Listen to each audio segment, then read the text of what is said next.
Royston, Meldrum, Shepperton, Foxton and Cambridge.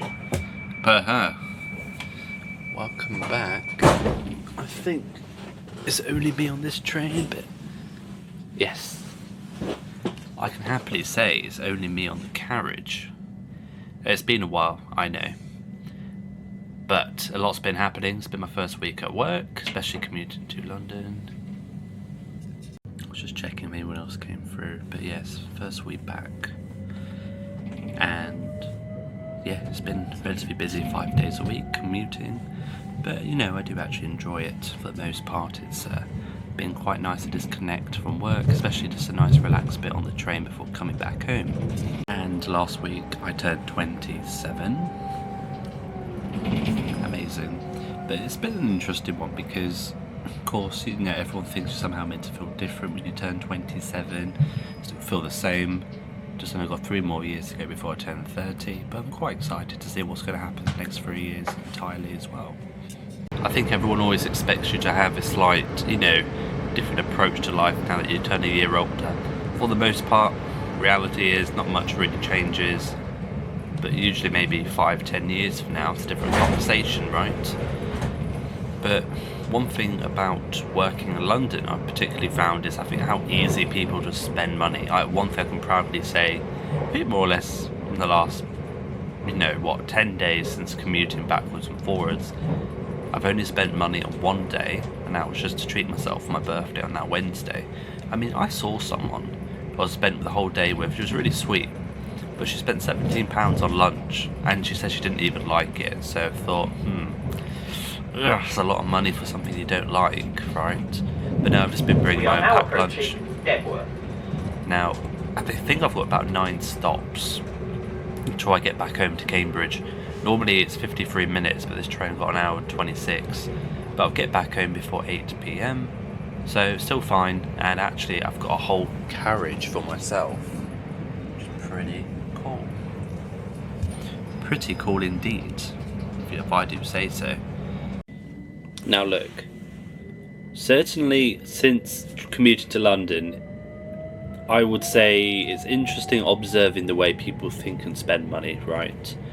In a specific place where I work, it's in arguably the most expensive street in the United Kingdom, never mind London or England, but in the whole entire United Kingdom, I'm sure it's the most expensive street.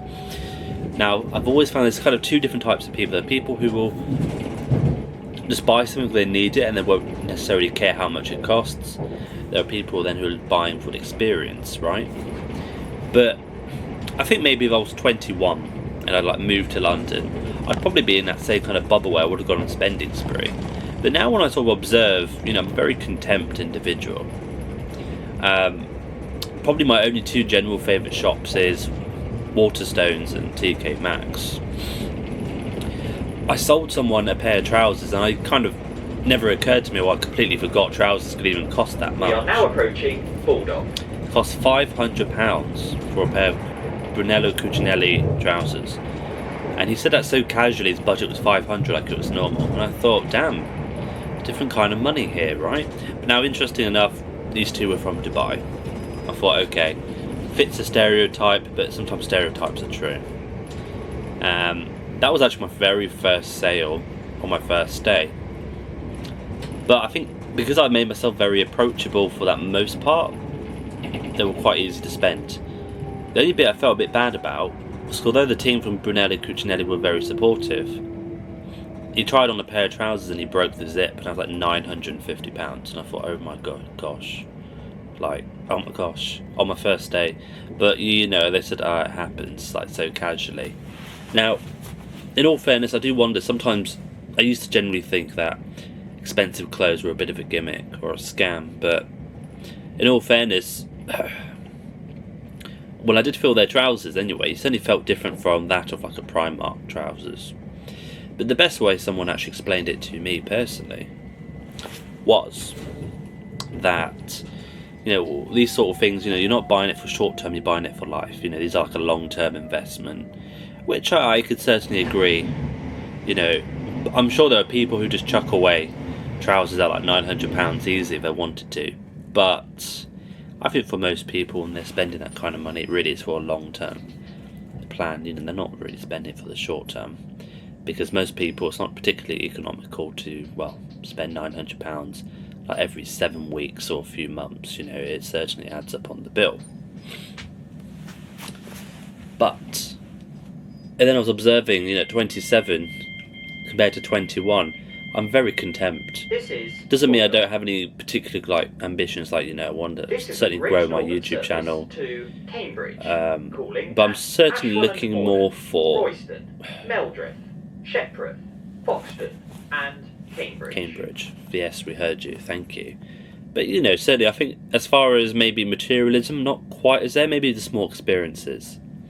You know, certainly just in terms of just meeting people. I didn't really used to be interested in travelling, but I feel like in terms of YouTube, I get it big enough. I've always been someone that's interested in travelling for like a purpose rather than for the sake of it. When people say they need a holiday, I never really understood the point of that, because they need a break. But in my mind, I don't think I need to travel 3,000 miles away for a break. For me, a break will just be at home or at the gym, you know, just reading a book or eating food. But clearly, a lot of people, when they say they need a break, they somehow need to go and have a holiday. The last time I went abroad was, I think, when I was maybe 19. That might be Madrid. Now, that was for work. But then before that, I guess I was 15. That was Brussels. But all the baggage and the loading and having to scan and check into the country, it's not really that fun. And then on top of that, it's a language barrier, depending which country you go to. And then actually, most of the food you find is better in the UK anyway than actually going abroad.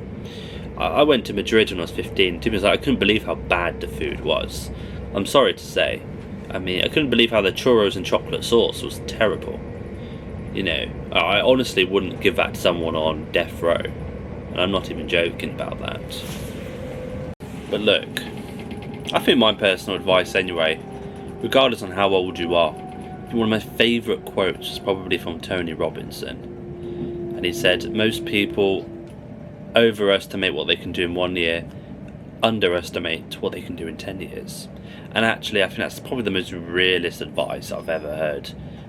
Put aside all of the, you know, philosophers, all the Nietzsche's, Eucalyptus, all this other garbage. Well, not all garbage, but some of it is, let's just be honest. But, you know, at the end of the day, a lot can happen in 5 years. Everyone's so busy trying to do everything in 1 year, and they actually realise things do take time. And usually I've found the people who are where they want to be, it really is a long-term plan. Yeah, some people might have some element of luck and they achieve a lot in 6 months or a year. But for the most people, I think just try and live in the moment. Plan what you want to do next 10, 20 years. It's not always easy, but certainly just even one thing, you know, one thing at a time in 10 years or 5 years. Honestly, it's just people burden themselves so much with these shackles of comparison, and it doesn't help, okay?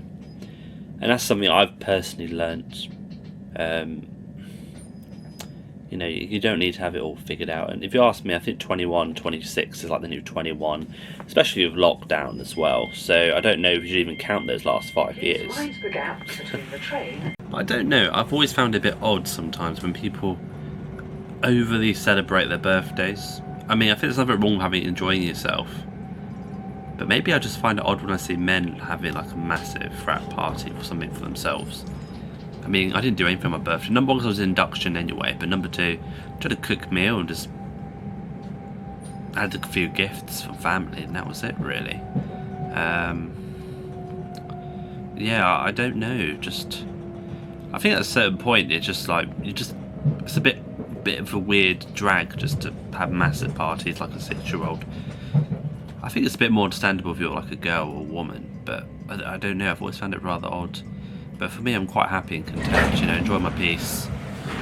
I mean, I've just surpassed I'm on my first milestone of 100 videos. So first of all, thank you to all of you. It really means a lot. Certainly, you know, of course, I do post content for myself, so hopefully in 10, 20 years I can look back at where I am and what I've done, and, you know, any obstacles I faced during this time. But as well, I think it'll be really nice to have some of you guys watch and experience it as well. And, you know, maybe it'll be great just to meet some of you one day. But until that time, Please do not forget to subscribe and comment your thoughts on this video if you agree with anything I say. I am going to clock out, trending brief, and I will see you soon.